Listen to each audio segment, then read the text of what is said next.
Welcome back, everyone. Today we're back at the C5 Corvette. This is a 2004 LS1, and it's not for a good reason today. It's actually to show you guys a product that caused serious electrical damage to the vehicle, and the company, I feel, insulted my intelligence. They asked me a whole bunch of questions, my certifications, all this stuff, my test equipment, which I did provide to them, and then they told me that it was impossible. So I'm making this video to inform all of you and to see what your thoughts are in the comments. The item in question is this MSD power harness for the LS engines. As you can see, it fits right in between the harnesses and goes over to your battery with one wire. Now I'll link the video above to when we installed it.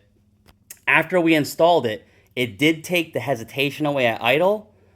But then when we went to tune it, we noticed that it had some breakup in the spark, which ironically, this connects to the spark system, all the coils. So we thought nothing of it, kept riding it, and then eventually the engine just started to shut off randomly. Now, you can look in the description. I've linked some of the reviews. Some of them are as old as 10 years old and older.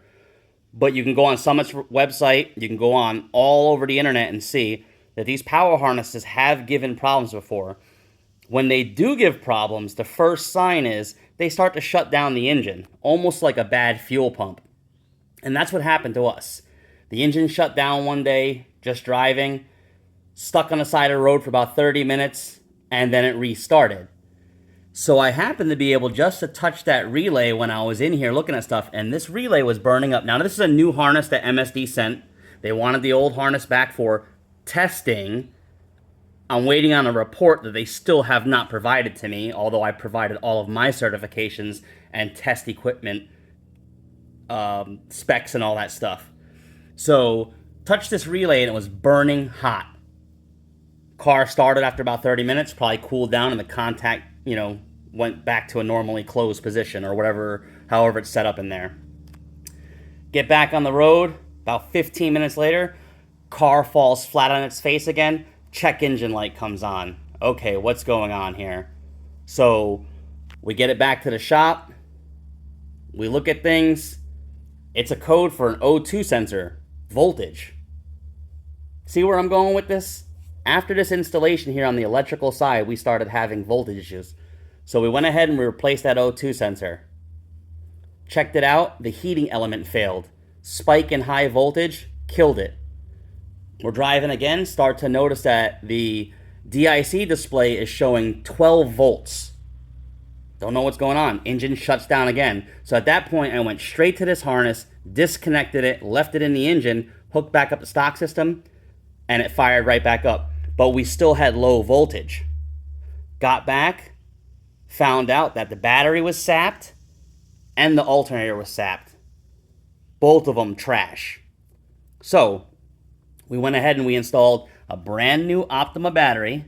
Now, mind you, the battery we had in here was only about 2.5, 3 years old, and it's always on a tender. As you can see, we have a tender with the car, and in previous videos, you've seen we had a tender on the car. So in no way was the battery getting low, straining the alternator, anything like that. So what we did was, we said, let's check out this harness again. Went ahead and hooked it all back up with the new alternator, with the new battery. Started the engine, took it for a test drive, it died again. Started it back up without the harness, fired right back up.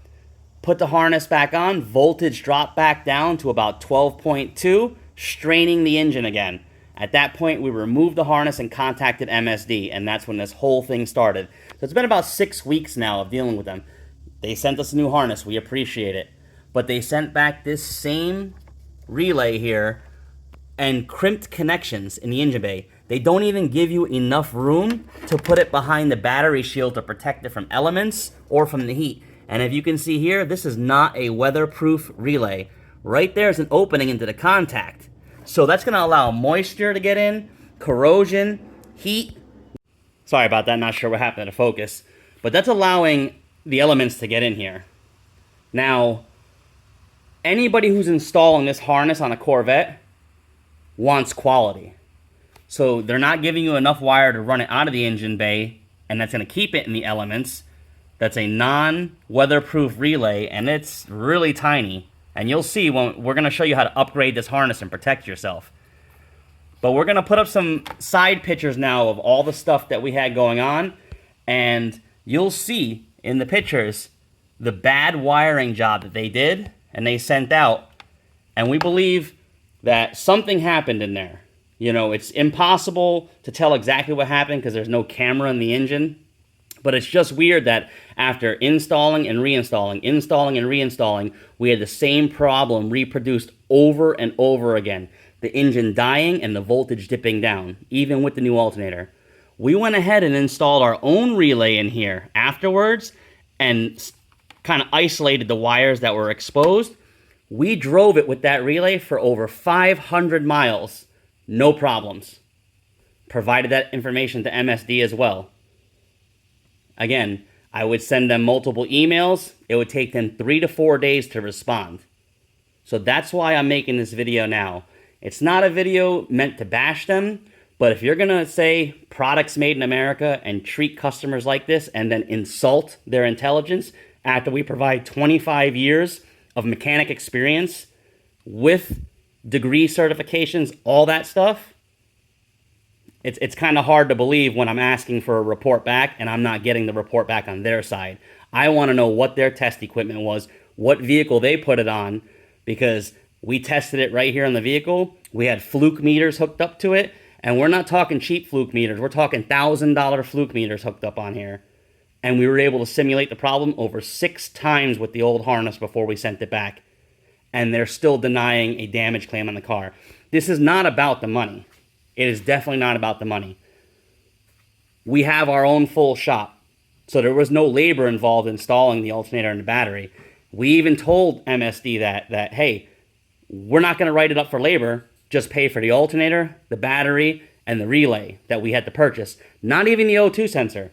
And they denied that claim based on non-factual testing that we can't see for some reason. So what I think was they got the harness back and it sat there. They looked at it and said, oh, we're just going to deny it.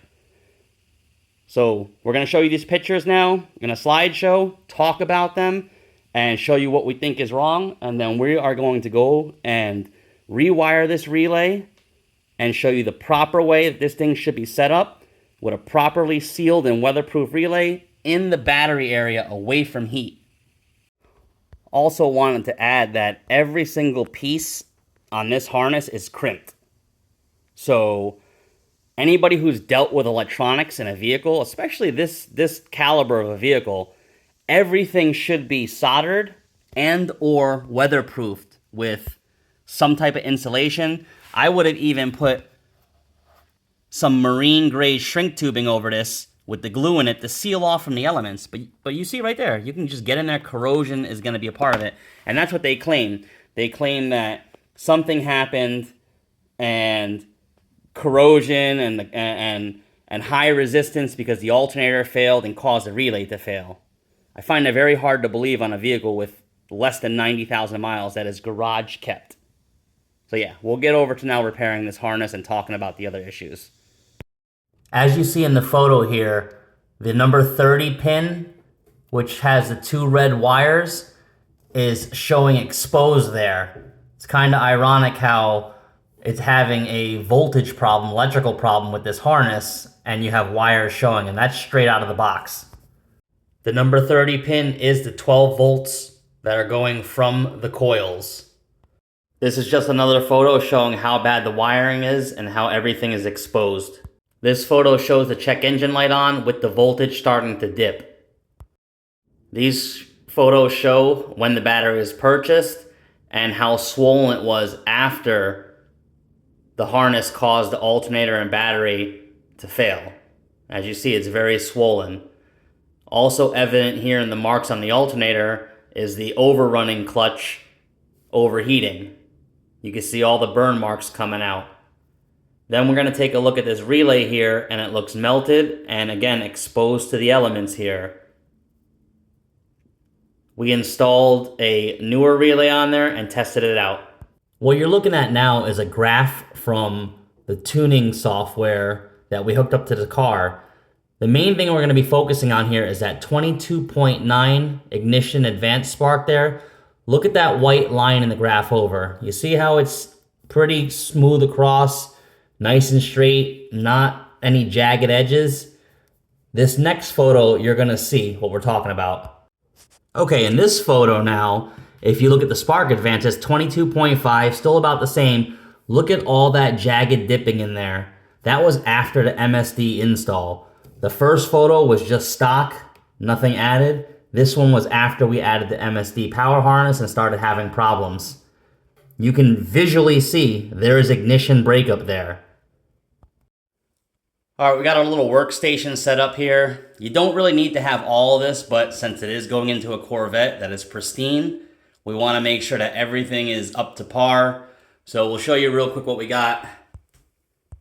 We have our soldering iron. You can use any cheap one. This one is just good because it has a battery on it. Some flux, some solder. Obviously the MSD harness. You don't need this whole contraption. This is just helping us hold it. Some wire loom and some flame-proof tape. Now, and some shrink tube, obviously. Now, we have a new relay here, which we'll show you. Now, look at the size difference in the relays. This is a Pico relay. It's a very good relay. It's got 5 pinouts here. You're only going to use 4 of them, so the center red one is not used on this. But as you can see, this is totally weatherproof. It's got rubber gasket, and you come inside there, and all of that's sealed. Again, looking at the MSD one, you can see right there, you have ventilation holes or whatever that is, and it's gonna allow moisture, water, and elements in. So you're gonna wanna make sure whatever relay you use, you do not have to use a Pico one, it's just the one that we chose. You're gonna wanna be able to map over the wires from the MSD to the new relay, and you see there the center red is not used in this one. MSD does provide you with the pin layout there, so just cross your wires over and make sure everything's good. So what we're gonna do now is we're just gonna cut all these wires right at the terminals. We want as much length as we can get. All right, we cut the harness off, or the relay off the harness. You can go ahead and just toss that in the garbage. I want to show you some things that we found pretty interesting about this harness. Now on the left here is our Pico wiring harness. You see that color? That's pure 100% copper there. Let's go over to the MSD harness. That's copper clad aluminum. Not gonna say anything bad about it, but yeah. When dealing with automotive, generally I like to stay with pure copper. And don't take my word for it. The fuse holder that they include from Little Fuse, which is a great company, is also, if we can get that in focus there, is also pure copper. Look at the difference. And hey, one more thing. Little Fuse knew that you needed to have a sizable wire. So did Pico. Those wires are the same exact size that go to the battery. Look at the MSD wire. It's about half the size. Make your own judgment on the level of quality in this harness after seeing all the photos just a few seconds ago, or a few minutes ago in the video. So we're going to go ahead and start getting this all together. Also, double check your wiring. We made a mistake on ours. It was actually orange to yellow is what we wanted. Red is not used, but we had put red up there. But always double check your work before you finalize things. So we're going to get in here and we're just going to solder everything together. I mean, if you're adventuring on this little upgrade to the harness, then you're going to need to have some type of soldering skills. So we'll get it all soldered together and the shrink tube on it, and then show you how we're going to modify the rest of it. All right, we just wanted to show you our solder job. We are not afraid to show it. You can see the flux through there. All the strands are intertwined. There is no cold joints there. That is how an automotive harness should be prepped, along with the shrink tube over it. We're going to continue on now. All right, we got the majority of the wiring done. The last piece will be the ring terminal that's put onto the battery, but we're going to measure that and cut it as short as possible because all this extra wire is not needed on the battery side. As you can see, we used proper marine grade, automotive grade shrink tube, and it has glue in there to keep the elements out. We also capped off that red terminal lead that's not going to be used. So what we're going to do is we're going to get this all taped up and wire loomed, get it measured out for the final fit on the car. Don't leave any part out. We even soldered the ring terminal, and we're going to put shrink tube on it as well, because again, this is running directly to the battery, to your ignition system. Why would you just want it crimped on? I know it's included for ease of installation, but this harness could have been prepped like we're going to show you from the factory. In our opinion, this is how the relay should have came from the factory. For starters, with a proper, waterproof, weather-tight, properly sized relay that can handle heat and elements under the hood versus this little cheap one. I believe these are like $9 on Amazon, the same exact one. So you see it's opening the elements right there on that one terminal, and that is the power terminal. So go figure. So get rid of that. Again, all wire loomed. They do not wire loom any of this. This is their wire loom right here, the shiny stuff. And you can tell the corrugated stuff's the cheap stuff that we have in the shelf. But I mean, this is nice loom, don't get me wrong. But again, down onto the power harness side here, no loom, just exposed wires to the heat. So we loom that off too. And they just don't include any loom on the orange wire. So that wire directly from the battery is just hanging out in the engine bay, ready to get burnt or whatever, snagged on something. So we have it all protected up here now. We're gonna go fit it to the car properly, measure out the length to the battery with this, and solder it all up, because again, we'll probably end up cutting about that much off of it. We don't need a lot of it. And we'll start it up and see what happens. Everything is routed in the engine properly now. We found that right about here is gonna be the best spot for this relay to get the battery in and out when needed. As you can see, we cut a large piece of this orange cable off. Just extra resistance and extra length you don't need in your engine bay. So we got rid of that. We got the harnesses plugged in and tucked down here. Everything's tight. We got it running wrapped up away from all the heat. And again, up and over through there. Everything's connected now. We're gonna get started up and see how it fires up and check the voltage. We are in the C5. Gonna show you there's no trickery or anything. We're just gonna cycle the key to on. Now let's turn off this air. All right, you see we get good fuel mileage, so there's nothing wrong with the engine, obviously, but we'll go to the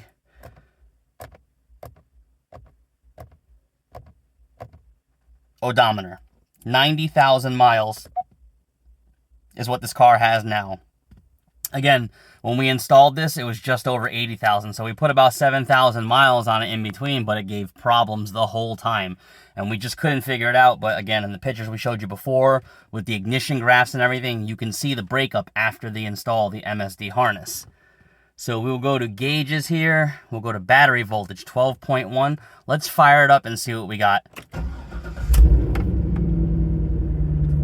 Right up to 13.8, 13.9. No issues whatsoever. We'll let it idle for a second till it gets warm, and we'll blip on the throttle. Voltage is still 13.9, 14.0.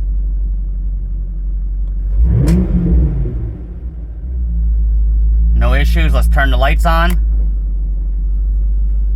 It'll dip down and pick right back up. It's normal to drop 1/10 of a volt. You got all the accessories on now. So yeah, let's go back and recap about everything that we did. So seeing all the pictures that we provided, the information we provided, showing you the shoddy workmanship here, you make your own determination. But again, we just drove the car with the new relay on it. 0 issues now after we tidied up the harness and made sure nothing was exposed. MSD / HOLLEY, because they're the same company if you didn't know, they are saying that internal resistance caused the relay to go out and corrosion, whatever they come up with. We're waiting on that report as well. This is what we think happened. So as you've seen, the wires were exposed on the harness. And then you've seen the open relay there that was not weatherproof and could not come out of the engine bay heat or elements. So, in our opinion, our professional opinion, we think this is what happened. Either that wire that was exposed touched something that was metal, and again, that's the 12-volt side from the harness down there from the coils. Either that exposed wire that they sent in the box like that touched something, metal in the engine bay, or corrosion, moisture got inside that relay and caused that relay to stick open. Now, with that relay sticking open, you're going to draw power consistently from the battery because it is a dead connection to the battery right to the relay there. So if that contactor stuck open, it is going to drain the battery down. Even an amp overnight will drain the battery down. So what I think happened was the relay or the harness caused the battery to drain down. We came out the next morning, the battery was dead. Threw it on the tender, jumped it off, we got it to start. The battery was so discharged that the alternator was consistently trying to charge it 24/7, however you want to count it, the whole time the engine was running. That alternator was trying to pump maximum voltage into that battery, and the cells were just collapsed in it from it being discharged so much. That's what caused the alternator failure.